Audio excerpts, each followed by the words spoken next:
Hey guys, we've got a really cool 2004 350Z. One of the reasons it's really cool is because it's got really low mileage and it's super clean. I don't know about you, a lot of 350Zs out there, not in the best condition. They've gone through young hands, clapped them out, destroyed them, kind of like what the 240 SX was during the drifting days, early 2000s, mid 2000s. This car, 16,000 original miles, APS twin turbo kit. Car is absolutely flawless, beautiful. We'll take a quick spin in this bad boy. We had the pleasure of getting this thing up to date. The car sat around for a really long time. We cleaned up a bunch of stuff, retuned it, brought it up to 2020s, right? All the new fuel system updates. Stock engine, nothing crazy, 91 octane, did really well. This was done a few years ago. 6 pounds of boost, almost 7, 405 to the tire, 336 foot-pounds of torque to the tire. So again, really cool car. It's got AP Racing brakes, it's got Racing Heart wheels on it, and the APS air-powered systems twin turbo kit, which was only around for probably a good 5 or 6 years. Company out of Australia, really nice twin turbo kits. They had their own intake manifold, and they actually did have a single turbo kit. This is the actual twin turbo setup on it, but fitment was really nice with this kit. It's just a blast to drive and to sit in this thing because of how clean it is. You know, the interior isn't all worn out, the seats are in good shape, the center console where the nav, that door opens and closes, and it's a beautiful car, and it's nice to see one of these. So this is a really good example of a 350Z. This thing is probably going to be worth a decent amount of coin later on in its life. I don't know if the 350s have kind of hit their classic status, but they're getting there, and a really clean example like this will fetch a decent amount of money. So we'll go for a drive and we'll get some shots of it.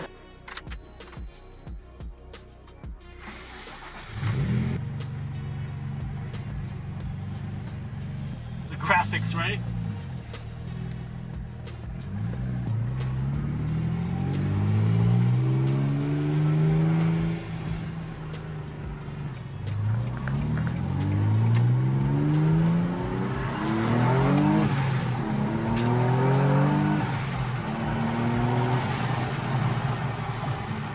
Oh, it's great. I mean, 400 wheel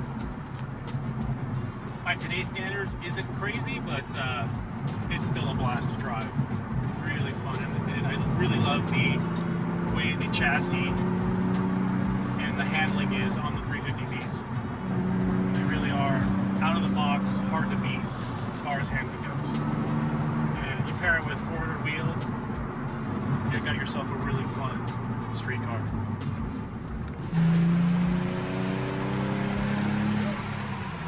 A lot of people don't care for the way it looks.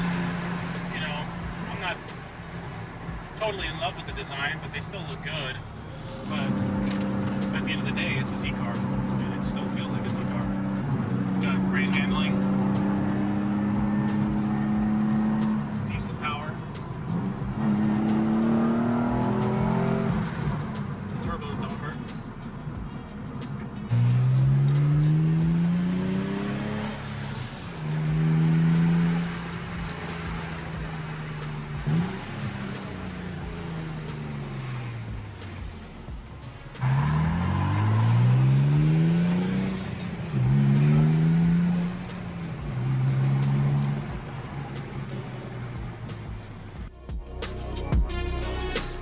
Good morning, everybody. We are here on a Saturday, and something we don't typically do, but a buddy of mine has an 89 box body twin turbo 30250 that I've been helping him with.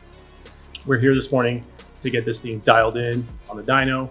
We have done a lot of our tuning on the road for drivability, whatnot, and today we get to see what it makes on the dyno. We don't know a whole lot about the engine.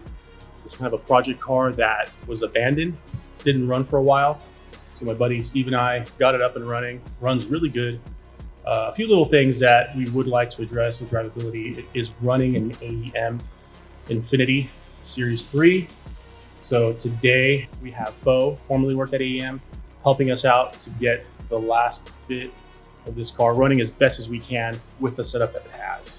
So, we have considered swapping out the ECU later on down the road, but we want to make the best of what we have to work with right now.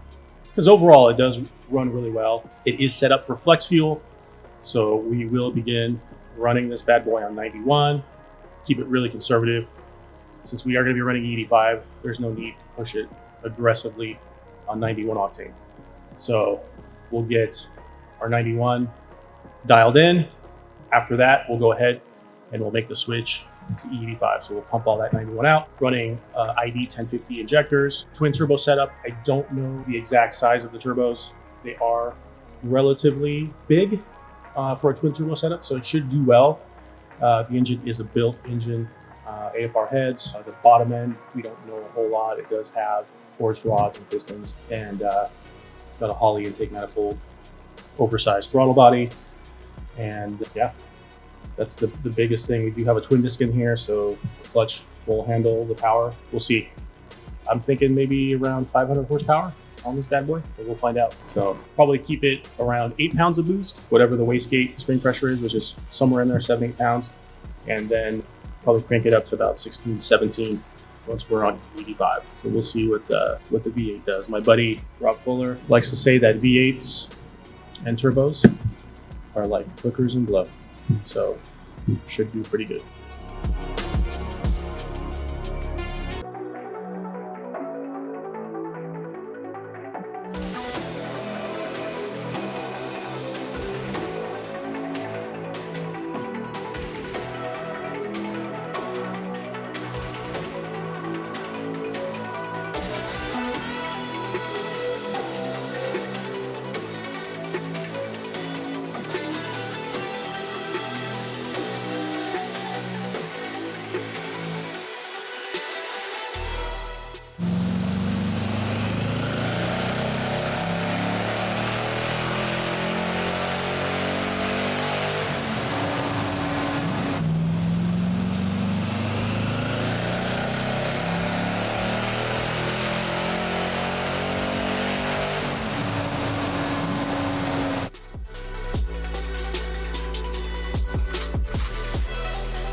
All right, so here's where we ended up, guys.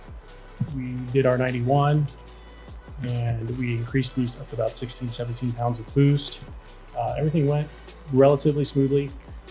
We were able to test the catch can setup on this thing. We found that there was some sort of restriction in the catch can setup, so we basically took the breather hose off the valve cover on the driver's side. That made a significant improvement with our smoking issues that we had. You'll probably see that in the video, but we can get that addressed, find a better solution for the breather setup. For the power, so where we ended up just on base wastegate pressure, roughly 8-9 pounds of boost, 425 wheel, 456 foot-pounds of torque, and we'll probably make a little bit of tweaks, but for now, we're happy with the outcome. So that's pretty happy with those numbers, really. I didn't think it was going to make quite that much on 91, and it did it really safely as well. We had a knock sensor attached to the engine so that Bo could listen for any detonation. Turn the boost up a little bit more on E85, and we're about 13 pounds of boost, 480 wheel, almost 520 foot-pounds of torque, and turning it up to about that 16, 17 pound number that we were running on the street, right where I was thinking, about 500. It hit 501 and 540 torque.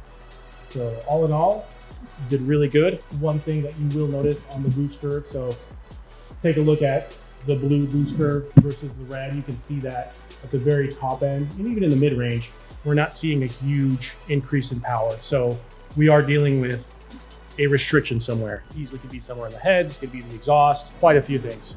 So, but again, we're not looking to make every little last ounce of power out of this thing. So we're really happy with it, and plan to just enjoy it on the street, and we'll probably make a little bit of tweaks, but for now, we're happy with the outcome.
So to wrap up our Saturday, 2022 Roush Mustang, advertised 750 horsepower, beautiful car. We did one pull, 638 to the tire. That's exactly about a 15% drivetrain loss. So as advertised, that's right on the money. So the crank horsepower rating of 750, it's putting down almost 640 wheel. So exactly 15% from that is 637 and a half. So really, really good. That's all on 91 octane. So really cool car. Beautiful color too.